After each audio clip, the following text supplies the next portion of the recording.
මරේ මරු කෑමක් උයන්න යන්නේ. තේරෙනවද?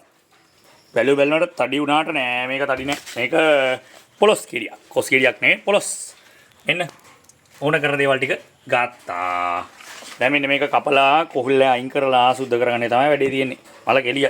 දැන් බලමු කොහොමද සුද්ධ කරගන්නේ කියලා. පොලොස් කිරිය කපාගෙන යනවා. කැපුවා. තව කැපෙනවා. කොහොල්ල. කාටු ලුණු තැලුවා සුදු ලුණු තැලුවා ඉඟුරුත් තැලුවා කොරකත් තැලුවා කරාවුනටිත් තැලුවා කුරුඳු ඒවා තැලුවේ නෑ කුරුඳු තියෙනවා තාච්චියක් ලිපේ තියලා තෙල් දැම්මා මන් නෙමෙයි අම්මා තෙල් දැම්මේ මට දුන්නේ තෙල් දාන්න හරි අද සහයට මමී සමගින් යන්නේ පොලොස් මෙන්න මේ ගොරකයක ඉතුරු කරගෙන ඉතුරු ඔක්කොම තෙල්ලට දාන්න එපා. දැන් ඉතින් දාමු. දාන්නනේ. තුන පහ මම දැම්මොත් වැඩේ දෙල් වෙනවා කියලා අම්මම තුන පහ ටික දාලා දෙන්නම්කෝ. දැන් ඉතින් අම්මා තුන පහ දානවා. මොනවද ඒ තුන පහ දැම්මා. ඊට පස්සේ කහ දැම්මා. හරි. ළඟට එනසල් දැම්මා. කලවම් කරා.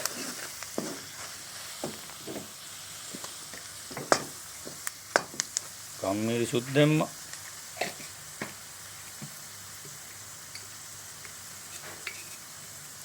ලුණුත් දැම්ම ලුණු ගොඩක් දැම්ම මිරිස් කුඩුත් දැම්ම හරි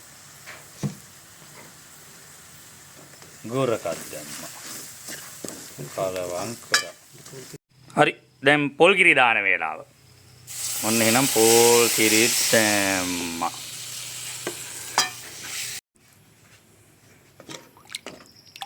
මේ දින්නේ මරු හොද්ද.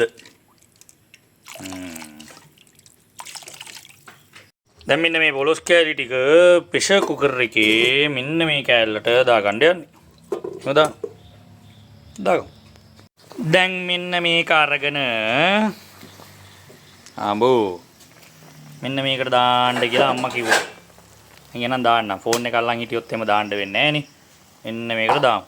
මේක අරගෙන. මෙන්න මේ ආකාරයට සියල්ලම දාගත් පසු මේක අරන් ගිහිල්ලා මෙන්න මෙහෙම ප්‍රෙෂර් කුකර් එකෙන් තියන්නයි හදන්නේ. Ton ton. හරි. වැඩි කලබල වෙන්න එපා මේ පැත්තෙත් කුස්සියක් තියෙනවා ගෙදර. එතකොට අර පැත්තෙත් කුස්සියක් තියෙනවා. ඒකින්ද වැඩි හිතන්න එපා. පහසුවට එළියේ කුස්සිය උයන්නේ. දැන් ඇතුලේ කුස්සියේ මෙන්න මේක අපි ප්‍රෙෂර් කුකර් එකේ ගහන්නයි යන්නේ.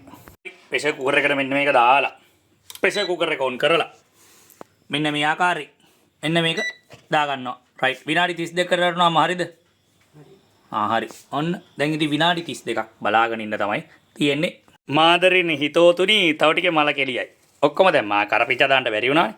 දැන් ඉතින් කරපංච එක දාලා මෙන්න මේකෙන් ඒ ටික ඇතුළට දාලා ආපහු ප්‍රෙෂර් කුකර් එක ගහන්න තමයි තියෙන්නේ.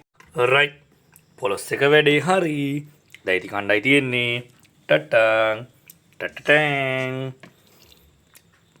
එහෙනම් කමු. ටටා බයි.